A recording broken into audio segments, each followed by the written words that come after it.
Bonjour, dans cette vidéo de formation, nous allons voir les nouveautés de Careo et d'Icareo, puisqu'il y a des nouveautés qui sont communes entre la version logicielle et la version Internet. Alors, nous allons commencer par la messagerie évoluée et partagée. Alors, pour rappel, Careo contient une messagerie intégrée qui permet de faire des liens avec les clients. Voilà, s'il détecte un client, on va le voir ici, le contact, et la possibilité de générer une intervention. L'intervention, le principe, c'est d'avoir dans l'historique du client, voilà, tout ce qui s'est passé. Donc on va avoir les rendez-vous, les appels, ainsi que les mails. Alors, qu'est-ce qui va changer? Alors, on a la possibilité de faire un peu plus de paramètres au niveau de la génération des interventions. Pour ça, il faut aller dans le menu Gestion, Utilisateur. Là, on sélectionne notre identifiant, Modifier, Compte email. Et ici, donc je modifie. Et là, quand je vais dans l'intervention, voilà, j'ai un peu plus de possibilités. Donc on va faire ici par exemple génération manuelle. Et ici, on a plus de choix. On a la possibilité d'ouvrir une fenêtre d'intervention lors de la génération. C'est-à-dire que dès qu'on génère un lien, automatiquement la fenêtre d'intervention s'ouvre. Ce n'est pas une obligation. La suppression automatique du mail source, c'est-à-dire que dès qu'on génère une intervention, le mail est supprimé. Ça évite une manipulation si on le souhaite.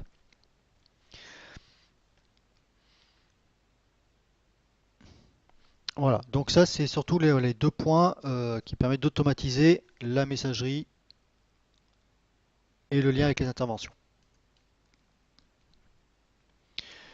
Ensuite, au niveau des interventions, on va avoir aussi quelques évolutions. Alors on va aller dans une intervention, par exemple je vais dans l'historique ici, on va modifier une intervention.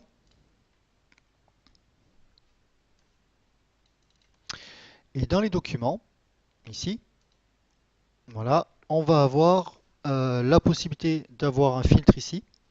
Donc, bon là j'ai pas de document, mais si j'avais un document, j'aurais pu filtrer ici les documents 2016, 2017, 2019, voire par mois. Voilà, ça permet, au lieu d'avoir une liste qui est très longue, je peux filtrer juste par période. Ensuite, les documents attachés à l'intervention, ici, on a la possibilité d'attacher automatiquement des pièces jointes de mail à une intervention.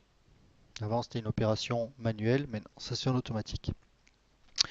Ensuite, on a la création du dossier du client qui se génère automatiquement à partir de la fiche client auparavant. Maintenant, ça c'est aussi à partir de l'intervention. On n'est pas obligé d'aller sur la fiche d'intervention, générer le dossier et ensuite revenir dans l'intervention. Là, ça se fait en automatique.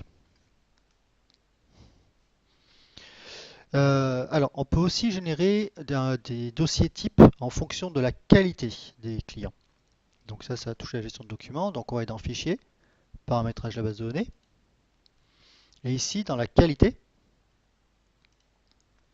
voilà, on a un onglet en plus qui est Gestion de documents.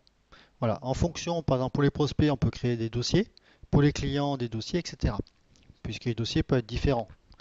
En fonction de votre activité, vous pouvez avoir des dossiers qui sont différents en fonction, voilà, si c'est des locataires, des propriétaires, des clients, des prospects, des fournisseurs. Voilà, vous pouvez vraiment créer des dossiers comme vous le souhaitez.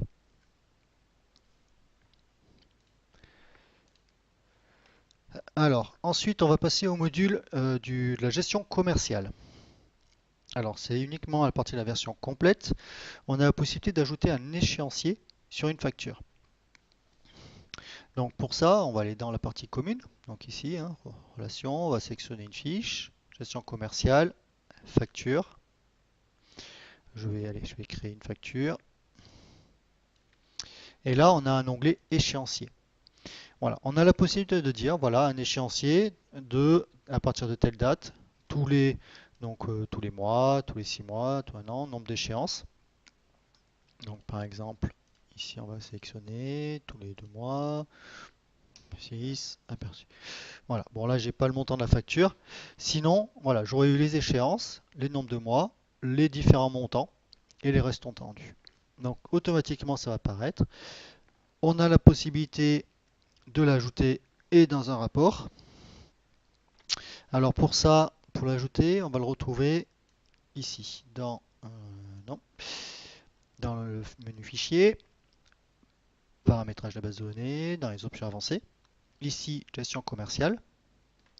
Et là, dans les rapports, vous avez échéancier. Voilà. Et donc là, vous avez la possibilité de créer, il y a des échéanciers types, et vous allez pouvoir créer un document spécialement pour un échéancier. Concernant la gestion commerciale, il y a un nouveau rapport qui est disponible, donc dans l'impression ici, qui est dans gestion commerciale et qui s'appelle journal de vente. Voilà. Donc maintenant on a un journal de vente qui est intégré au logiciel. Voilà, donc là c'était pour la gestion commerciale. Ensuite on a l'éditeur de requêtes et de statistiques, donc qui permet de créer des requêtes personnalisées.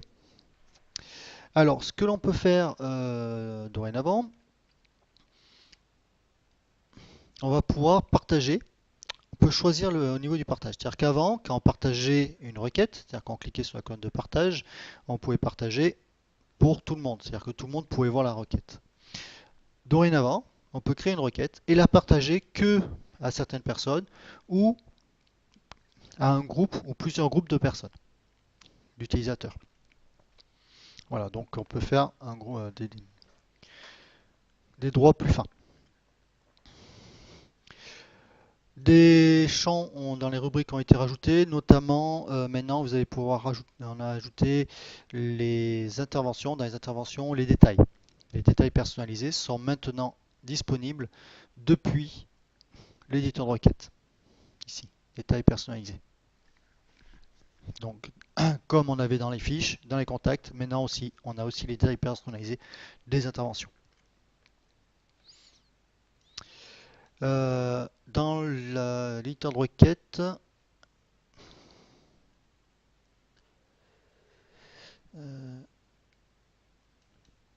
alors il y a aussi voilà, les liaisons.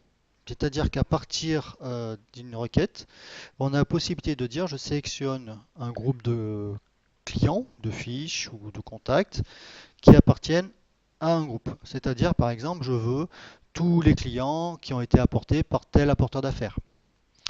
Tout voilà, appartient à un parc informatique, c'est-à-dire par exemple voilà, toutes les machines qui appartiennent à ce parc. Voilà. Donc on peut rajouter un fil supplémentaire avec des groupes de fiches. Voilà, donc là c'était pour la partie éditeur de requête. On a la partie dans les interventions, alors il y a eu des petites nouveautés. Alors notamment la possibilité de déplacer une fiche d'un client à un autre. Alors pour ça, c'est une option qu'il faut activer. Donc dans le menu fichier, alors configuration de la paramétrage de la base de données, options, et dans les interventions, voilà, possibilité de changer la fiche d'intervention en cours. Elle n'est pas active par défaut pour éviter tout souci de droit, etc. Donc vous pouvez venir ici, la cocher. L'intérêt, c'est-à-dire que si jamais vous avez créé une intervention pour un client, vous pouvez très bien prendre ce client, cette intervention, et la changer de client. C'est-à-dire ici, ouais, vous voyez, je suis à XPA 5. Je peux très bien dire ici, je sélectionne un autre client.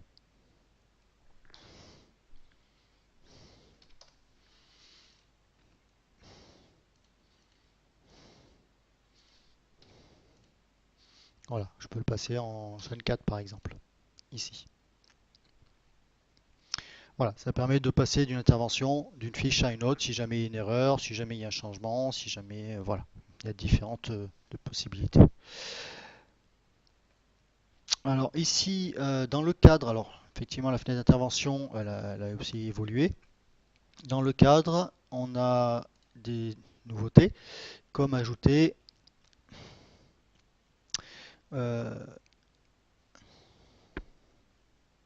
voilà, le commentaire du type d'intervention.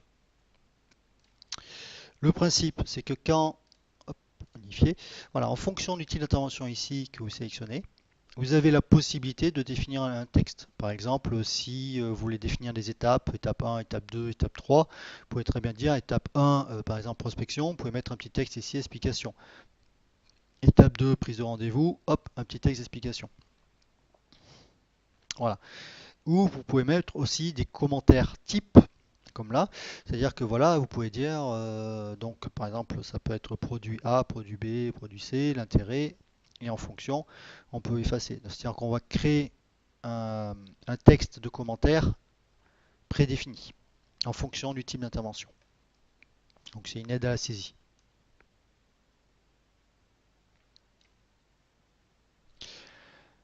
Voilà, donc là c'est la partie intervention. Ensuite, la partie droit. Alors la partie droit dans les utilisateurs. Donc ici, je sélectionne un utilisateur, je vais modifier.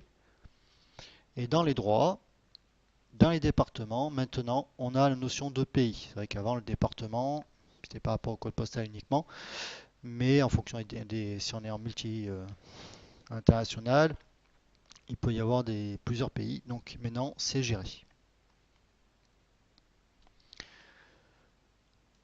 Alors les vidéos de formation que vous avez sur YouTube ou aussi sur Facebook, ils sont régulièrement intégrés. Vous voyez ici avec un petit bouton formation que vous avez à différents endroits dans le logiciel. Donc au fur et à mesure, on va en rajouter, qui permettent à tout moment de voir une formation qui est dédiée à l'environnement où on est. Voilà. Comme ça, vous ne serez jamais bloqué. C'est fait office d'aide. Voilà, ça fait une aide un peu plus interactive. Donc si vous êtes bloqué, n'hésitez pas à les consulter.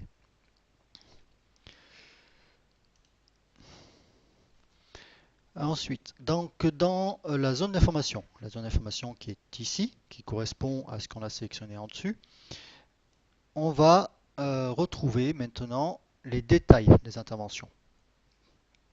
Donc là, je n'ai pas configuré pour avoir des détails, mais maintenant on a la possibilité d'avoir des informations complémentaires à une intervention. Voilà, si vous avez des choses spécifiques, vous avez créé des champs personnalisés dans une intervention, vous pouvez rapidement les revoir ici. Et plus uniquement sur la fenêtre d'intervention, ce qui évite d'ouvrir une fenêtre et avoir rapidement l'information.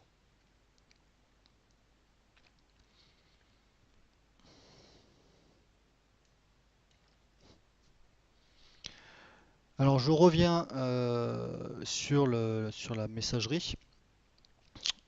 Voilà, donc il faut savoir, au niveau des pièces jointes, maintenant ils sont sauvés automatiquement dans le dossier du client, alors qu'avant il fallait faire une manipulation. Alors bien sûr c'est toujours avec la possibilité de choisir.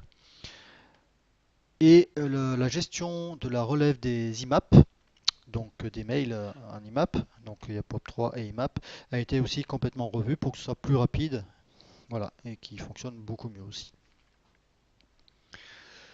La dernière nouveauté de Careo, ça va être au niveau de l'automatisation des exports et des imports, puisque maintenant on a la possibilité de mettre un petit outil qui est sur un serveur chez vous ou sur l'ordinateur que vous pouvez laisser en permanence sans ouvrir Careo et qui va pouvoir soit exporter les données, soit importer les données en automatique. Donc c'est intéressant d'exporter les données, par exemple dans un logiciel externe, pour soit faire des traitements, soit mettre à jour des fichiers, soit faire des analyses. Et une importation automatique pour mettre à jour le logiciel, par exemple si vous avez un site internet, un logiciel externe de gestion.